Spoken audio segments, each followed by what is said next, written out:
Hey, Trojan family, what's going on? Welcome to the USC LAFB show here on the LAFB network. I'm your host, Ryan Dyrud. Game day, USC Northwestern kicks off in just roughly 3 hours. I am about to hit the road. We'll see how much traffic I hit to head to the Coliseum to join all of you folks for what should be a fun Friday night at the Collie. But quickly wanted to jump on here and give a little recruiting tidbit. I mentioned it very briefly in my yesterday's video. I talked about, some trending recruits for 2027. And, one kind of big name that USC was really going after this spring, he ended up committing to Texas, just decommitted, was it yesterday? Maybe 2 days ago now officially. Berymon, big defensive lineman from the state of Louisiana, committed to Texas. USC was kind of one of the finalists up until he did officially commit. You had, let's see here, USC, LSU was obviously big in it. Ole Miss was obviously, but Ole Miss was in the running. Texas A&M, Purdue was a big one that was heavily involved as well. And so we'll see kind of what, if they get back involved. But officially, his recruitment is back open. And so it'd be interesting to see if USC decides to pursue this and try to reignite with Berymon and add him to this 26 loaded class. Obviously 35 members. I've said before, I could see them adding 2 or 3 more. KJ Ford, edge, is one of those really talented players I think that is trending. CJ Lavender, cornerback, who just flipped from Washington to UCLA, plays at Mater Dei, is another one they could go after.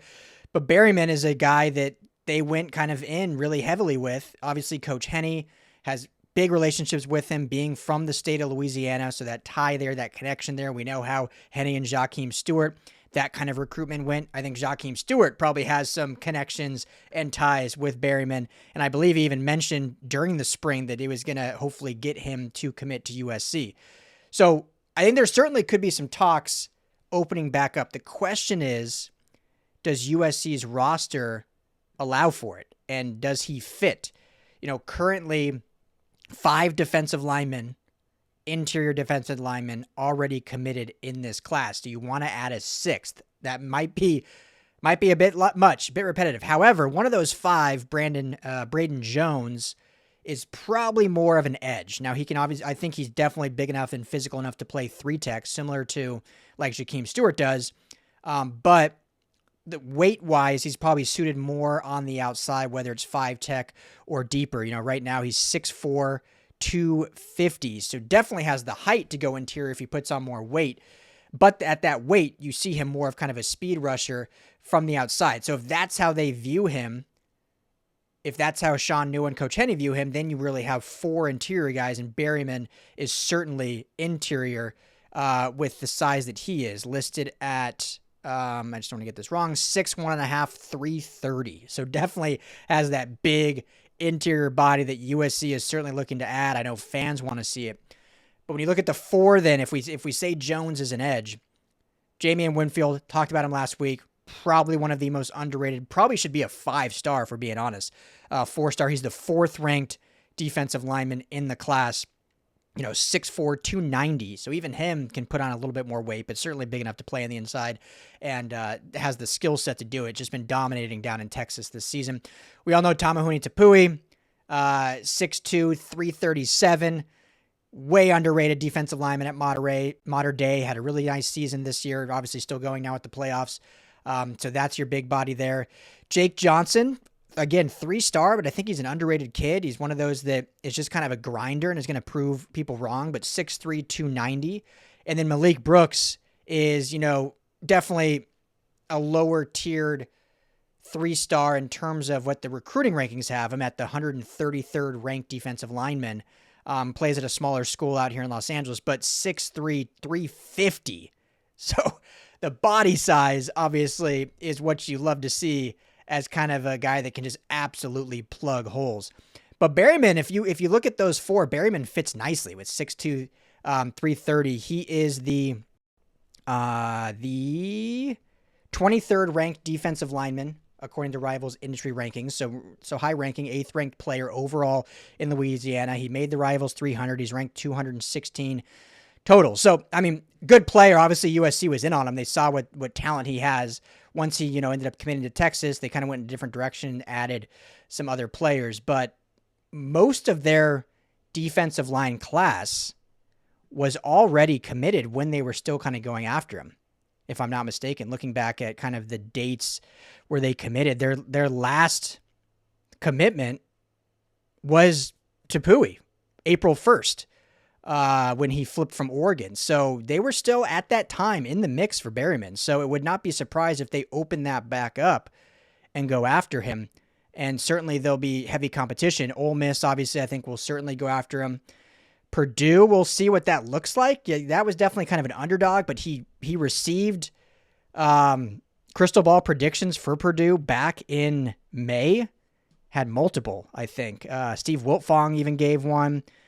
And ended up going with Texas, but he posted on after he decommitted from Texas, and I haven't seen anyone like confirm this is real. His profile doesn't say anything, but he posted a photo. It was, I think it was his birthday. And so it said happy birthday, but it was a photo of him when he was visiting or whatever it was, but it had Purdue gear on and it said happy birthday, boiler up. So I don't know if that was like a tease of him saying like, yeah, I'm heavy going to Purdue now. Like I'm flipping from Texas to Purdue, or if that was more of a, hey, this is the graphic I have that I think looks cool and it is my birthday. I'm just going to post it. Like it is what it is. So something to kind of look into there, which I will do more of. As of now, there's been no indication or confirmation that he is committing to Purdue. So as far as we know, his recruitment is back open. So we will see what that looks like for USC and if they do pursue, and I will always keep you guys posted on that. Again, 4, 5, whatever you want to slice it, defensive linemen. So not necessarily a need, would be more of a luxury, but certainly a good player that if they can add to this loaded class and continue the development along the line, you're looking at a dominant defensive line group moving into the future. So yeah, that was it. Wanted to give a little update on that. I'm going to head out to the Call-In. Kind of weird if you guys were wondering, not really a visitor list for this game. And it's kind of unfortunate for USC because they get the Friday night game. Obviously, most high school ball is played on Friday nights. Now, there are some schools that are maybe done that didn't make the playoffs. Some schools that maybe played Thursday, so they could potentially have some that maybe I just haven't heard yet for sure.